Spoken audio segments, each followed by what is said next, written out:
Partia Demokratike dhe aleatët e saj bojkotuan për të tretën herë seancën plenare ndaj majoranca shërtoi vetme rezolutat për 10 institucione të pavarura.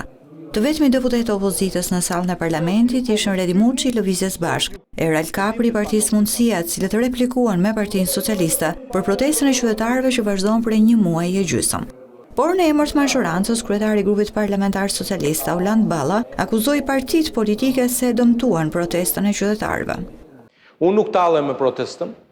Protesta kur nisi ishte diçka e bukur, nisi në emër të disa kërkesave që lidhen për mjedisin, por prej ditës pare kam thënë dhe do vazhdoj ta them, nuk e di sa mirë ndiqni statuset e mia të orës 7, transparencë është ajo, tregon se si kur hyri Saliu, hyri Gonja, hyri Qorri, apo ndonjë tjetër, flamingot fluturuan dhe ngelën sogha si puna jote.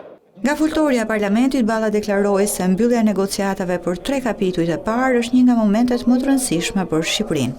Me këtë ritëm negociatash, ne i qëndrojmë angazhimit dhe ambicjes tonë për të mbyllur negociatat brenda Krishtlindjeve të vitit të ardhshëm.